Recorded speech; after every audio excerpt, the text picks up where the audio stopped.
I am back, and because I'm back, let's talk about one of my favorite movies, The Expendables. The Expendables was spearheaded almost entirely by Sylvester Stallone to make a movie that just gathered all the big action icons together just to do one movie. And, well, most of these icons come from the 80s and 90s, and you can argue that they are has beens and they don't do anything interesting anymore, blah, blah, blah. Okay, whatever, whatever, whatever. I don't care. I don't care. Still fun, still cool. I appreciate everything about the movie. So the basic setting is that Barney Ross, played by Sylvester Stallone, the main character, is the leader of this mercenary band that run around, blow stuff up, shoots people, whatever, whatever. And they are contacted by a CIA operative played by Bruce Willis. His name is Church, who gives them work out in a random little island called Villena out in the Gulf of Mexico, or until recently, Gulf of Mexico, Gulf of America. And so he flies out there. Him and Jason Statham's character Christmas, they fly out to this island and find out that it is run by a very tyrannical and abusive government, and it's being financially backed by a rogue CIA operative as well. And so their contact there really needs help. Her people are suffering, and et cetera, et cetera.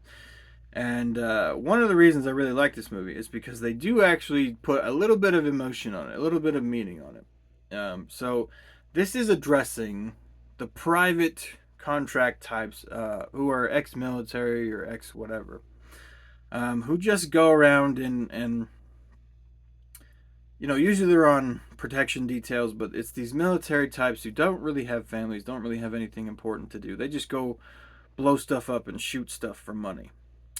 And one thing that the movie likes to explore is the sort of the emotionality around that, with little brief moments. Most of it's still just shooting and stuff, but um, that comes out in the kind of the desk guy for them, the character played by shoot, what was his name? Mickey Rourke. And he plays a character who'd been with this whole team for a long time. He kind of doesn't like to do the field work anymore. He has this monologue about how he doesn't want to die getting shot up in a ditch somewhere. He'd rather die next to a woman. He'd rather die doing something a lot more peaceful and quiet. And he constantly talks about how certain stuff that he remembers doing while he was on the job or while he was in the military just felt like it was taking parts of his soul away. And so the whole movie kind of encompasses that idea that Sylvester Stallone's character, Bonnie Ross, wants to try and do something good and honorable for once by going out and saving this girl, going out and, seeing what good he can do for the people of Valena.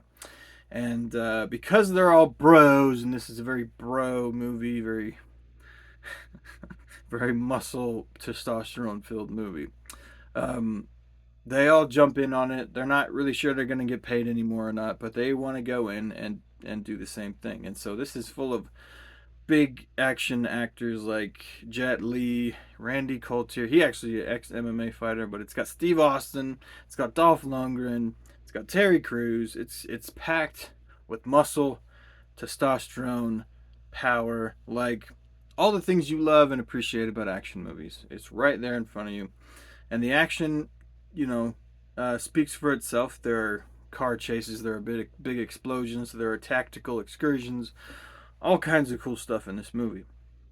And as far as one of the cool aspects of it being this a big cast just packed into the same movie is that I feel like they give it equal time for each actor and performer to sort of show you what they got. They have moments where they can show you, okay, here's just a one-on-one fight scene with Jet Li and somebody else, so you can see what he can do. Here's a guy, another guy blowing up something big, just so you can see what he can do.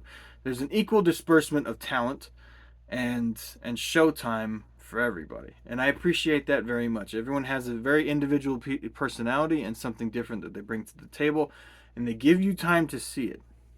I would actually say, or argue, or point out, or whatever, that this seems to be a bit of a precursor for what we have seen in Marvel over those years, too.